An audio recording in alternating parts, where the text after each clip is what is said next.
I can still see him, standing in our living room, Marlboro in one hand, Budweiser in the other, laughing. Not at a joke, at me. "Stupid," he said, and then he laughed again. I was just a little girl at the time that didn't yet know that the voice of the person who is supposed to love you first becomes the voice you carry everywhere, into every room, every relationship, and every decision. My birth mother lost her parental rights to me when I was 8 years old, and they handed me to him. We moved from house to house, nights without electricity, days without water, and a voice, his voice, that would say to me, "You're stupid. You're ugly. You're a quitter. No one is ever going to love you, and you will never amount to anything." So I made a decision. Not a conscious one, not one I could name at the time, but a decision nonetheless. If the two people who were supposed to keep me safe couldn't, then I would keep myself safe. I wouldn't need anyone, ever. So by the time I was a senior in high school, I had just one thought. It didn't matter how scary the army might be. I had to get out of that house. And I did. The army didn't just give me an exit, it gave me an identity. Strong, capable, self-sufficient.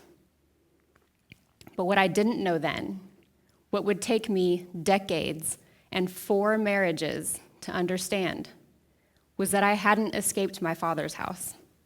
I had just built a prettier version of it inside myself and called it strength.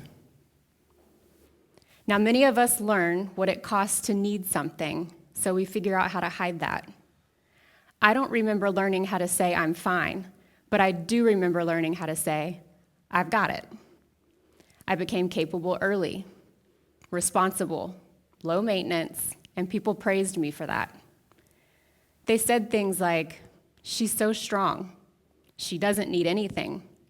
She'll figure it out." And I did. But what people didn't see, and what I didn't see, was that my strength had an edge. It wasn't just resilient. It had armor. Now let me tell you what that armor looked like. It looked like never asking for help, especially when you're drowning. It looked like shoving your feelings down to keep everyone comfortable.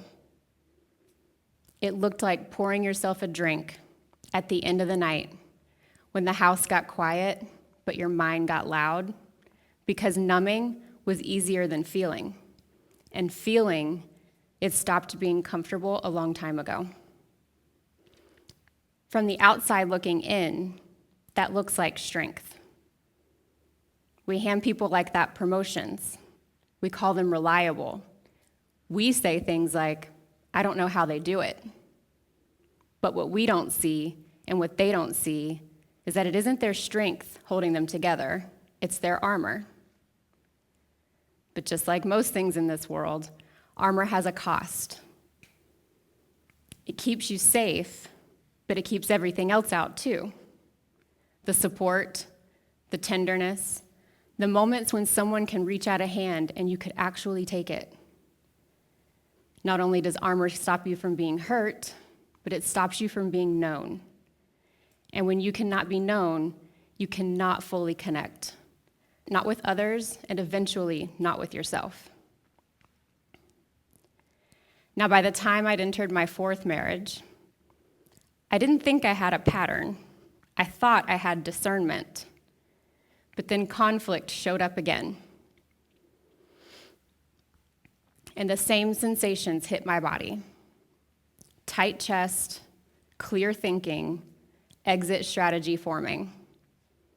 Because for years, discomfort felt like danger. Vulnerability felt like a threat. And needing felt too risky. So I paused.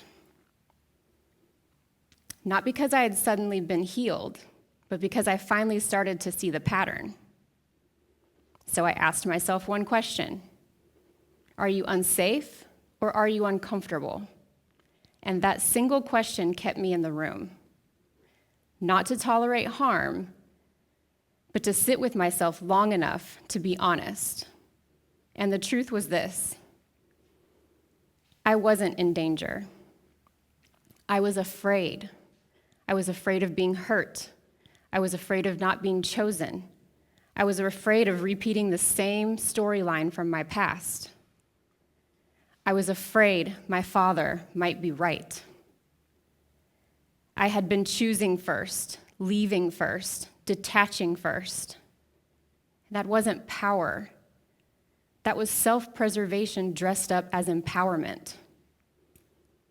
Now, I'm not suggesting that we go from needing no one to needing everyone. It's something quieter than that. It's strength that can receive. It's capability without isolation. It's power without the armor. For someone who built their identity on not needing anyone, learning to say, I need reassurance, felt revolutionary. Equating strength with self-sufficiency at all costs not only created capable people, but it created guarded ones. People who run companies, raise families, live their lives, but who struggled to lean in, who struggled to soften, who struggled to stay when staying required vulnerability. That struggle doesn't stay private. It gets modeled. Research tells us that children learn to love, connect, and handle conflict by watching the adults closest to them.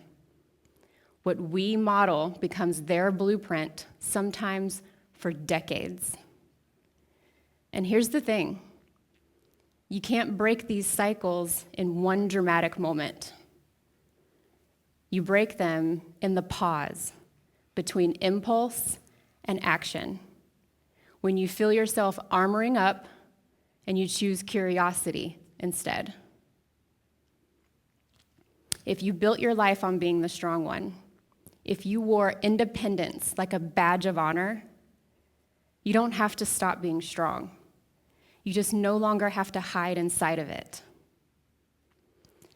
I'm not asking you to take your armor off. You built it for a reason. It kept you safe when safety wasn't guaranteed. But before you leave this room, I want you to get curious about where it shows up. Not with judgment, not with shame, but with curiosity. Where are you not asking for help when part of you is desperate for it? Where are you shoving down your feelings to keep the peace? Where or who are you leaving before you can be left, choosing protection over connection? You don't have to answer those questions out loud. You don't even have to answer them today. But if you heard yourself somewhere in this story, that recognition is not an accident. That is awareness. And awareness is exactly where the shift begins. Survival may have been required in the moment, but it was never the destination. Connection is. When one of us lays our armor down, it gives the rest of us permission to do the same.